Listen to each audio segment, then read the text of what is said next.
Bismillahirrahmanirrahim. Alhamdulillahirabbil alamin. Ini ada yang berbicara tentang definisi maulid. Ya. Apa disebut maulid atau maulud? Ya. Kemudian setelah itu ada dari ucapannya. Ya. Jadi katakan dikala Anda menolak maulid atau menolak maulud dengan pengertian seperti ini, dia terangkan makna secara bahasa ya. Maka Anda keluar dari Islam. Ya. Saya menentang maulid Nabi. Berarti Anda menentang kelahiran Nabi SAW. Saya menentang maulud Nabi. Berarti Anda berhadapan dengan Nabi. Anda musuh Nabi. Ini memang ucapan. Yang mengucapkannya saya kira dia tidak memaksudkan untuk mengatakan orang yang tidak maulid misalnya kafir dan seterusnya. Dia bahas dari sisi apa? Dari sisi bahasa. Ya. Dan maksudnya juga bagus. Ya. Katanya kalau kita ingin bahas sesuatu kita bahas dulu dari sisi definisinya. Dia mulai bahas dari sisi bahasanya tapi sayangnya dia tidak bahas dari sisi istilahnya. Iya. Jelas ya? Maulid itu ya. Kata al-maulid itu bisa isim makan dan bisa isim zaman. Bisa bermakna waktu kelahiran dan bisa bermakna tempat kelahiran. Itu memang betul. Ya. Dan saya kira di antara umat Islam ini tidak ada yang mengingkari apa? Kelahiran Nabi SAW. Ada yang mengingkari kelahiran Nabi? Ya. Di antara orang yang membolehkan dan melarang maulid itu tidak ada sama sekali lewat di tengah mereka pembahasan mengingkari kelahiran Nabi. Karena tidak seorang berakal pun yang membahas di dalam mengucapkan hal tersebut. Ya. Makanya kalau ada yang membahas ini namanya keluar dari inti masalah. Keluar dari inti masalah. Akhirnya ucapannya dianggap bisa dibawa kepada pengertian lain oleh manusia. Ya, dan ini adalah hal yang gak layak. Baik. Yang kedua, ada kalimat-kalimat di dalam syariat seperti kata. Jadi kalau misalnya tanya, apa hukum gelas misalnya? Ya. Betul yang ditanya itu kalau hukum gelas itu tidak ada hukumnya. Ditanya misalnya hukum meminum dari gelas, hukum menggunakan gelas. Jelas ya? Nah, itu benar. Ya. Apa hukum beras? Ya. Memang beras tidak ada hukumnya. Tapi penggunanya beras itu sebagai apa?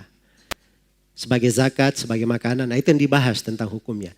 Tapi ada istilah berjalan di tengah para ulama. Kalau ditanyakan seperti itu sudah dimaklumi. Contoh misalnya. Apa hukum fitrah? Fitrah itu istilah para ulama artinya zakat fitri. Zakat fitri, makanan pokok yang dikeluarkan itu namanya apa? Fitrah. Itu disebutkan oleh Imam Nawawi. Istilah fuqaha. Jadi kalau ditanya apa hukum fitrah, orang sudah tahu fitrah itu apa. Jangan terangkan fitrah secara bahasa. Keliru. Sebab kita di sini berbicara tentang apa? Tentang istilah. Sama dengan maulid. Kok dibahas masalah bahasa? Berarti keliru semua nih orang-orang yang nulis tentang maulid ini. Ya. Apa Suyuti husnul maqsid fi amalil maulid. Tapi hukmil maulid. Baiknya niat tentang amalan maulid. Disebut maulid. Ya. Jelas ya? Karena maulid ini sudah menjadi istilah perayaan. Jelas ya? Perayaan. Jadi kalau dia katakan saya ingkari maulid, itu kaitannya terkait dengan masalah perayaan maulid itu. Itu yang dibahas oleh para ulama. Jadi tidak cocok kalau seorang masuk di dalam pembahasan tersebut. Ya, apalagi setelah itu masuk di dalam menyalahkan kaidah-kaidah yang sudah tetap disepakati oleh para ulama. Ya.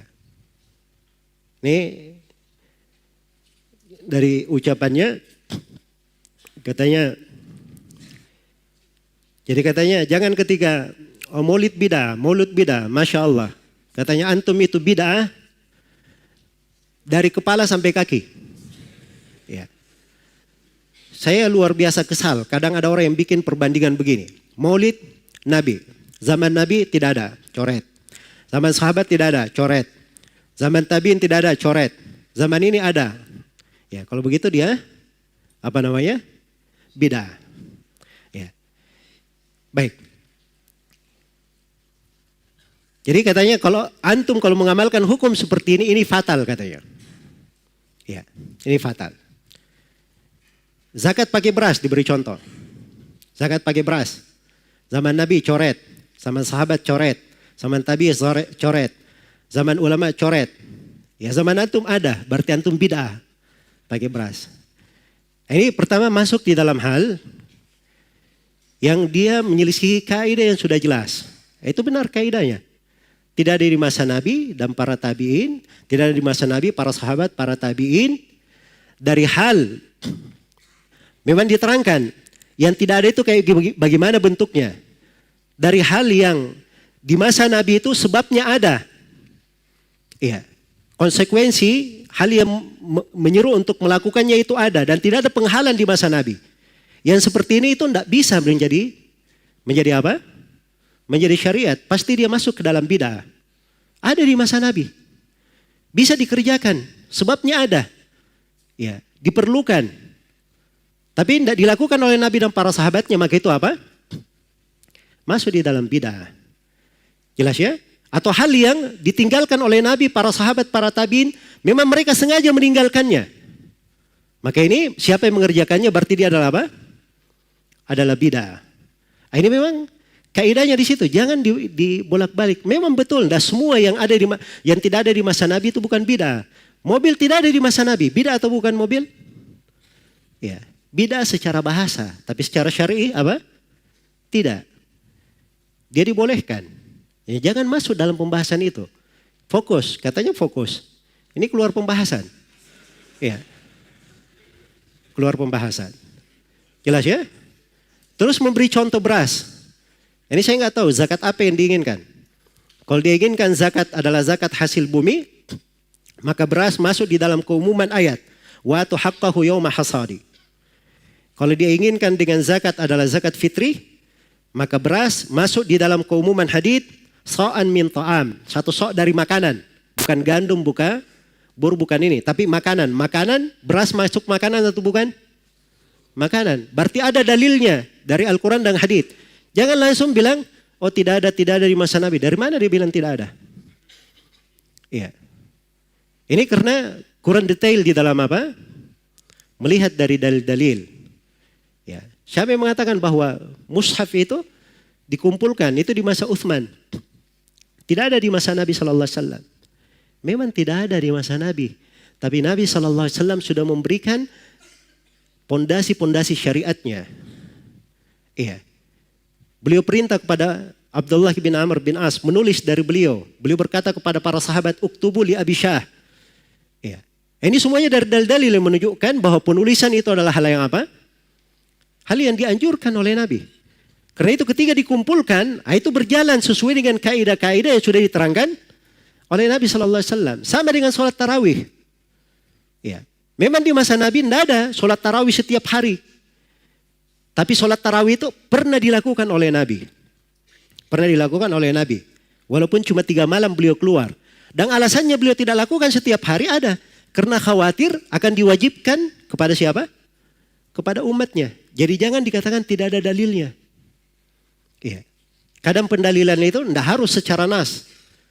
Mungkin ada teks umum atau ada makna yang melekat ke sana. Ya, tapi itu tadi kaidahnya, jangan keluar dari makna itu tadi.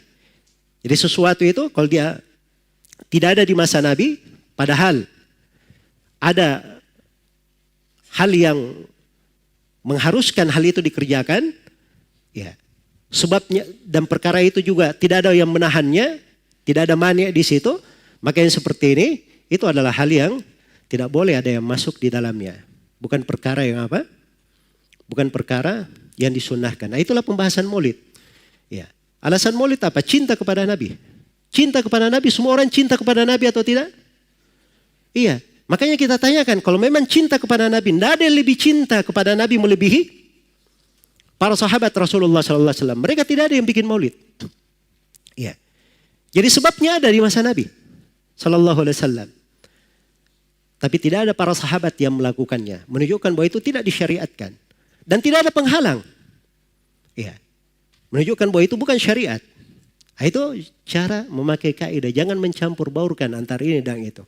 Ini perkara yang tidak bagus ya. Membawa kepada apa? Kita namanya menyentuh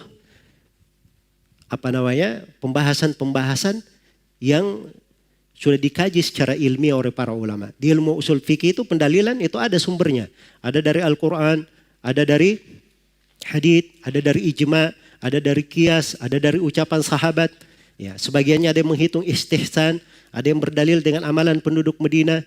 Ya, ada yang berdalil dengan masalih mursalah. Itu kan dibahas di pembahasan usul fikih. Jadi cara pendalilan itu ada cara berdalilnya. Ya, bukan sembarangan.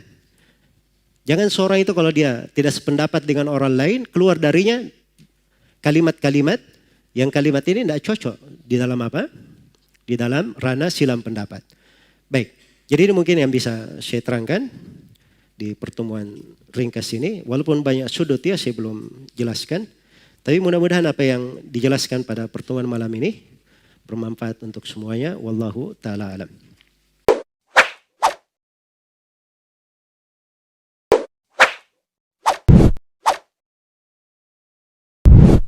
الحمد لله رب العالمين